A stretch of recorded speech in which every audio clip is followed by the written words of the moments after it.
बिस्मिल्लाहिर्रहमानिर्रहीम। अस्सलाम वालेकुम दोस्तों, उम्मीद करता हूँ कि आप सब खैरियत से होंगे। मैं हूँ आपका दोस्त असद और आज के क्लास में हम लोग बाकायदा तौर पर पास्ट एंड डेफिनेट टेंस को सीखेंगे। लास्ट टाइम हमने प्रेजेंट एंड डेफिनेट टेंस को सीखा था और आज की वीडियो में मैं आप सबको खुश आमदीद कहता हूँ।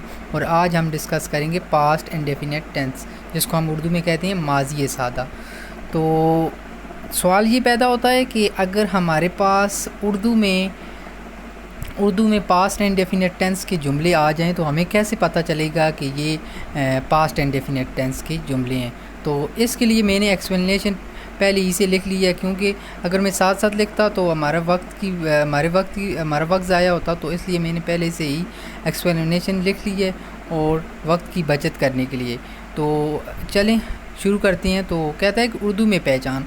उर्दू में तर्जमा करते वक्त इस ज़माने की फ़िक्रों के आखिर में अलिफ छोटी ये बड़ी ये आते हैं। मसलन लिया है, दिया है, किया है, लिया था, दिया था, किया था, ली है, दी है और की है। और नीचे दो मिसालें मैंने दो एग्जांपल दी हैं। मसलन उमैर ने गाड़ी ख़रीद ली है। तो आप लोग देख सकते हैं कि मैंने लास्ट में छोटी ये के ऊपर इसकी एंडिंग की है, इसका अख्ताम किया है और आप लोगों के सामने है। तो ये छोटी ये के ऊपर ख़त्म हो रहा है तो हमें पता चल जाता है कि ये present past and definite tense का ही जुमला है। तो इसी तरह दूसरी एग्जांपल है, वो मर गया था। तो लास्ट में आप लोग देख सकते हैं गया था, तो इसमें अलिफ आ रहा है। तो अलिफ आ रहा है तो ये हमारे पास पास्ट एंड डेफिनेट टेंस का ही टेंस है। उसके बाद सवाल ये पैदा होता है कि अगर इसको हम इंग्लिश में ट्रांसलेट किस तरह करेंगे। तो कहता है कि इंग्लिश बनाने का तरीका फ़िक्रा हमेशा सब्जेक्ट से शुरू किया जाता है। उसके बाद वर्ब की दूसरी हालत यानी कि second form of the verb लगाई जाती है। प्रेजेंट टेंस में क्या हो रहा था, first form of the verb लगाई जा रही थी और इसमें क्या हो रहा है, second form of the verb लगाई जा रही है। और आखिर में उसी तरह क्या किया जाता है, ऑब्जेक्ट लगाया जाता है।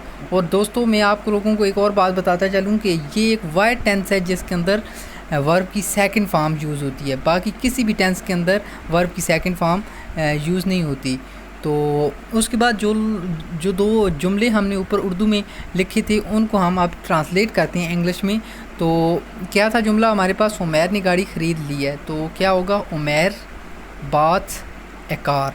उमैर यहाँ पर सब्जेक्ट है और बात क्या है, बात सेकंड फॉर्म है बाय की। तो ये वर्ब है और एकार यहाँ पर ऑब्जेक्ट है। तो ये हमारे पास एक ट्रांसलेट हो गया इंग्लिश में। तो इसी तरह दूसरा सेंटेंस है, वो मर गया था। तो ही डाइड जो है वो डाई की फ़र्स्ट फॉर्म है, डाई इसकी फ़र्स्ट फॉर्म है, ये इसकी सेकंड फॉर्म है। तो ही डाइड, वो मर गया था।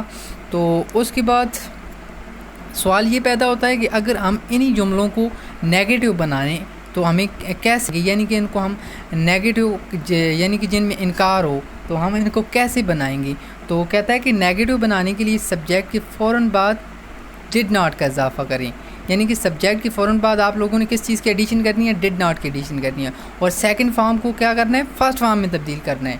तो चलें देख लेते हैं, मैंने एग्जांपल से वाज़े किया हुआ है तो आप लोगों को सही तरह समझ आ जाएगी। तो आप लोग देख सकते हैं कि जुमला क्या था, उमैर बात ए कार। उमैर ने गाड़ी ख़रीद ली है। तो क्या हो जाएगा, उमैर के बाद हमने किस चीज़ की एडिशन करनी है, डिड नॉट की एडिशन करनी है। तो डिड नॉट की एडिशन की उसके बाद क्या कहा था मैंने, जो सेकंड फॉर्म है उसको हम क्या करेंगे, फर्स्ट फॉर्म में तब्दील करेंगे। तो फर्स्ट फॉर्म में बाय हो जाएगी उसकी बात की। तो first form by a car हो जाएगा। तो उसके बाद कहता है कि सवालिया बनाने के लिए डिड को यानी कि सवालिया इंट्रोगेटिव हम किस तरह बनाएंगे। तो कहता है कि सवालिया बनाने के लिए डिड को सब्जेक्ट से पहले रखें और आखिर में क्या करें, सिर्फ सवालिया अलामत लगाएं। चलिए एग्जांपल में देख लेते हैं तो आप लोगों को सही तरह वाज़े हो जाएगा कि किस तरह डिड लगाना है। तो देख सकते हैं कि एग्जांपल में मैंने लगाया हुआ है, डिड को मैंने क्या किया है, सब्जेक्ट से पहले रखा है और लास्ट में आप लोग देख सकते हैं मैंने सवालिया अलामत लगाई है। तो जुमला हमारे पास क्या बन गया, सेंटेंस हमारे पास बन गया, did Umair buy a car. तो लास्ट में मैंने क्या किया, सवालिया अलामत लगा दी। तो इसी तरह कहता है कि जुमला नेगेटिव भी हो और इंट्रोगेटिव भी हो, यानी कि सवाल भी हो और इनकार भी हो।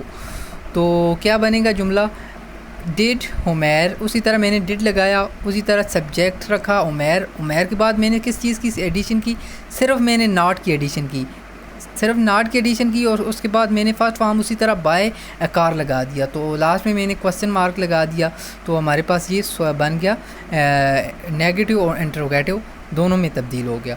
तो आज की क्लास में दोस्तों बस इतना ही। तो उम्मीद करता हूँ कि आज की क्लास से आप लोगों ने बहुत कुछ हासिल किया होगा। अगर आप लोगों को क्लास अच्छी लगे तो क्लास को लाइक कीजिए, अपने दोस्तों के साथ शेयर कीजिए और हमारे चैनल को ज़रूर सब्सक्राइब कीजिए। और आपका बहुत बहुत शुक्रिया। Thank you. अल्लाह हाफ़िज़।